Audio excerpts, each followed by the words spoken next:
कैसन शिक्षक के बहाली बा, तीनों पढ़नी रतवो पढ़नी बनल हमार मेरिटवा बा। अरे ई तो हमार मेरिटवा के बोले अर्थहीनवा बा। हो दादा ई कैसन स्टेट के बहाली बा, 3 साल भइल परीक्षा देले अब हुले बैठैले बा। नमस्कार, आप देख रहे हैं न्यूज़ PR। मैं रूपम सिंह आज गर्दनीबाग धरना स्थल के पास आ गई हूँ और यहाँ पर एक बार फिर से STT मेरिट वाले फिर से आंदोलन। STT के अभ्यर्थी हैं जो सचिवालय के पास अभी कुछ दिन पहले वहाँ पर गए थे अपनी मांगों को लेकर और आराम ढंग से बैठकर वहाँ पर अपनी मांगे मान रहे थे और उसके बाद फिर वहाँ से मनवा रहे थे। उसके बाद वहाँ से उन्हें की गिरफ्तारी की गई। अब उसके बाद फिर से ये यहाँ पर आए हुए हैं। अब इन्हीं से जानते हैं। आप मुझे ये बताइए कि क्या लग रहा है आपको, शिक्षा मंत्री के उधर से क्या कुछ फिर से बयान वगैरह आया है? हाँ, देखिए, शिक्षा मंत्री मानसिक रूप से असंतुलित हो गए हैं। शिक्षा मंत्री मानसिक रूप से असंतुलित हो गए हैं। वो इसीलिए अनाप शनाप बयान दे रहे हैं, अनाप शनाप बयान दे रहे हैं। मैं आपको मैडम आपके चैनल के जरिए मैं कहना चाहता हूँ कि हमारा जो मांग है वो जायज़ है और सरकार को इसका मानना चाहिए। हम मांग क्या रहे हैं? विज्ञापन मांग रहे हैं। कौन विज्ञापन मांग रहे हैं? वही विज्ञापन जो शिक्षा विभाग में श्री R.K. महाजन ने तैयार किया था, मार्गदर्शिका भेजी थी बिहार विद्यालय परीक्षा समिति। बिहार विद्यालय परीक्षा ने विज्ञापन निकाला, प्रेस कॉन्फ्रेंस किया, सरकारी पैसे पे अखबार में निकाला, पर विज्ञापन रद्द हो जाए। विज्ञापन है ये नहीं है, विज्ञापन का कोई औचित्य। अरे विज्ञापन के आधार पर फॉर्म भरा, फॉर्म भराते समय पता है मैम क्या बोला गया था कि क्या आप मेरे विज्ञापन के शर्तों से सहमत हैं? जब सरकार ने हम कहे थे कि यस मैं सहमत हूँ, तब सरकार ने फॉर्म भरवाया और फॉर्म भरवाने के बाद क्या हुआ? फॉर्म भरवाने के बाद विज्ञापन के चयन की प्रक्रिया को परीक्षा परिणाम के बाद परिवर्तन कर रहे। हम तो मानेंगे नहीं, हमने तो विज्ञापन के आधार पर फॉर्म भरा था। मैम आपको मैं बता दूं, if will talk about the advertisement is simply a contract between the candidate and the government.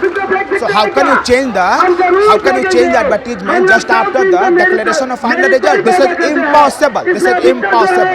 impossible. That's our demand. हम लोग बस मांग कर रहे हैं कि सरकार चयन की प्रक्रिया में परीक्षा परिणाम के बाद परिवर्तन ना करे। बस हम यही मांग रहे हैं, हम यही मांग कर रहे हैं और कोई हमारा मांग नहीं, हमारा मांग जायज है। आप लगातार धरने दे रहे हैं, लगातार इस तरह से मांगे कर रहे हैं, लोग यहाँ पे पहुँच भी रहे हैं अभ्यर्थी। क्या लग रहा है कि शिक्षा मंत्री इतने दिन से आपकी मांगे नहीं सुन रहे, अब आगे क्या क्या है?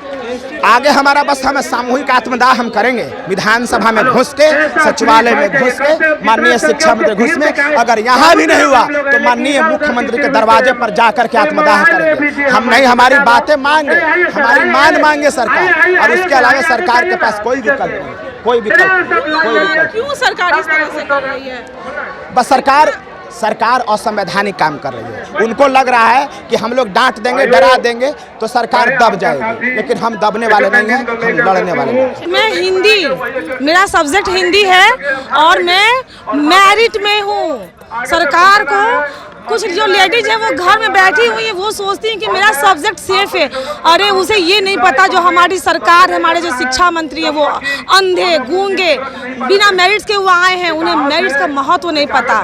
मेरिट्स हमारा सौभाग्य है। जाके जो UPSC BPSC क्रैक करते हैं, जाकर आप उनसे पूछिए कि मेरिट्स में आने का सौभाग्य क्या होता है। बच्चा जो होता है बचपन से मुझे मेरिट्स में आना है, अपने क्लास में हर जगह मेरिट्स में आने का ड्रीम देखकर वो बड़ा होता है। अरे मेरिट्स को आप अर्थहीन बोलते हैं। मैं तो बोलूँगी कि आप शिक्षा मंत्री, आपका शिक्षा मंत्री होना ही एक अर्थहीन है। आप अर्थहीन हो। मेरिट्स कभी अर्थहीन नहीं होता है। गेम जो है वो खेला जा चुका है और कभी भी गेम को समाप्ति के बाद उसे इनाम देते हैं, उपहार देते हैं, ठीक है। उसे आप गेम के नियम को आप नहीं बदल सकते हैं, ठीक है। मैं आपके लिए, आपको जगाने के लिए मैं कई कविता लिखती हूँ, लेकिन वो कविता आप तक नहीं पूछता है। मैं आपकी जो बहाली प्रक्रिया है, आप एक्चुअली बहाली प्रक्रिया निकालते ही नहीं है।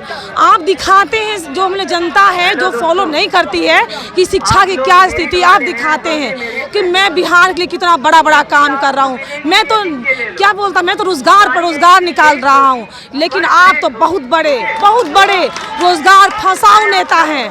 आप रोजगार तो निकालते हैं, आप तो रोजगार निकालते हैं, लेकिन आप उसमें ऐसे ऐसे नियम लगा देते हैं, अपने स्टेटमेंट से बदल जाते हैं नोटिफिकेशन लगाकर, और उस पर जो भी आप नोटिफिकेशन निकालते हैं, बहाली निकालते हैं, उस पर हजारों केस लग जाते हैं और हमारा उम्र ढल जाता है। ये एग्ज़ाम हुए 3 साल हो गए। मैं आप पर एक कविता लिखी हूँ, मैं आपको ये सुनाना चाहती हूँ। मैं चाहती हूँ कि मेरी कविता आपके तक पहुँचे, जनता तक पहुँचे कि आपका जो नीति क्या है। आई हो दादा ई कैसन शिक्षक के बहाली बा, आई हो दादा ई कैसन स्टेट के बहाली बा। अरे दिनों पढ़नी रतवो पढ़नी बनल हमार मेरिटवा बा, दिनों पढ़नी रतवो पढ़नी बनल हमार मेरिटवा बा। अरे ई तो हमार मेरिटवा के बोले अर्थहीनवा बा, अरे ई तो हमार मेरिटवा के बोले अर्थहीनवा बा। आई हो दादा ई कैसन स्टेट के बहाली बा, आई हो दादा ई कैसन शिक्षक के बहाली बा। 3 साल भइल परीक्षा देले अब ले बैठैले बा, 3 साल भइल परीक्षा देले अब ले बैठैले बा। आई हो दादा ई कैसन शिक्षक के नियुक्ति बा, आई हो दादा ई कैसन स्टेट के बहाली बा। देखिए, कविता नहीं है, वो उनका दर्द है जो उस शब्द के रूप में बाहर आ रहा है। जो भी मेरिट अभ्यर्थी हैं वो बहुत तकलीफ से इस स्थिति में आए हैं कि वो मेरिट में अपने आप को देख पा रहे हैं, लेकिन दुर्भाग्य है हमारा कि इस राज्य में मेरिट का कोई अर्थ नहीं है। चलिए मान लिया जाए कि मेरिट और नॉन मेरिट बराबर है, लेकिन जो नोटिफिकेशन निकलना चाहिए था वो अभी तक क्यों नहीं निकला? आप सबको बहाली दे दीजिए अगर आपकी क्षमता है तो। पर मेरिटधारियों के साथ जो धोखा सरकार कर रही है वो किसी भी कीमत पे बर्दाश्त करने लायक नहीं है। हम लोगों ने जो भी कुछ किया है वो बहुत क्षमतावान होने के बाद किया है, पर मेरिटधारी होने के बाद भी हमारे साथ जो सलूक सरकार कर रही है वो ऐसा लग रहा है जैसे सड़क पे पड़ी हुई कोई चीज हमने उठा ली हो, इसलिए हमें उसके लिए प्रताड़ित किया जा रहा है। हमने हक से ये चीज पाई है और अपने हक के लिए इस तरह से सड़क पे उतरे हैं कि जो सरकार का जुमला था बेटी पढ़ाओ बेटी बचाओ, उसमें एक अलग शब्द मैंने जोड़ा है अभी कि बेटी बचाओ बेटी पढ़ाओ, फिर बेटी को सड़क पे ले आओ। अब देखिए जो दुर्दशा हमारी हुई है उसमें क्या कोई आरक्षण फायदेमंद है? किसी आरक्षण का लाभ हमें मिल रहा है? नहीं मिल रहा है। तो शर्म आनी चाहिए शिक्षा मंत्री को, और अगर चुल्लू भर पानी मिले तो लेके आप अपना सारा क्रियाक्रम कर लीजिए, क्योंकि आपने जो किया है आप किसी को मुंह दिखाने लायक नहीं है। और राज्य के मुख्यमंत्री जी को और धिक्कार है कि वो सब कुछ बैठ के विधानसभा में सुन रहे थे, लेकिन आज तक एक शब्द उनके मुंह से नहीं फूटा है। वो सुनते तो सब कुछ है पर बोलते नहीं है। क्यों? क्योंकि चुनावी मुद्दा तैयार करना है। अगले बार फिर से कुर्सी पर बैठने के लिए कुछ तो चाहिए उनको, जो कि उनके बूते की बात नहीं है। कोई मुद्दा उनके हाथ में नहीं है सिवाय एस्टेट के, और इसी को भुना कर वो अपनी रोटियां सेक रहे हैं। सरकार तो बोल रही है कि जो प्रोसेस है प्रोसेस में हम लगे हुए हैं, आज न कल होगा ही होगा। मैं आपसे कहना चाहूँगी, आप लोग मीडिया वाले लोगों के अच्छी तरह समझा, ठीक ना? मैं बताना चाहती हूँ प्रोसेस शुरू से क्या था, ठीक ना? विज्ञापन 19 में आती है मैम, और उसके बाद हम लोग का 2020 में पहला एग्जाम होता है। उसके बाद एग्जाम होने के बाद होता है कि क्वेश्चन लीक हो गया है, इसके कारण हम लोग का कैंसिल कर दिया जाता है, और फिर हम लोग को सितंबर के में लगता है एग्जाम होता है, ठीक ना? उसके बाद हम लोग का जब एग्जाम होता है उसके बाद मार्च में रिजल्ट आती है 12 मार्च को। तो शिक्षा मंत्री की गलत बयान आने के कारण कहते थे ना कि जितने भी बच्चे जो क्वालिफाइड है वो मेरिट थी, उनकी नौकरी पक्की। यहाँ जो ये बात वही ना भ्रम ये ऐसे फैलाना शुरू किया। उसके बाद 21 जून को आता है मेरिट, ठीक ना? ये सारे कुछ बच्चे 2 या 3 सब्जेक्ट का रिजल्ट नहीं आया था, ठीक? तो 3 सब्जेक्ट का रिजल्ट आया, उसके बाद सभी के मेरिट और नॉन मेरिट का कॉलम आया।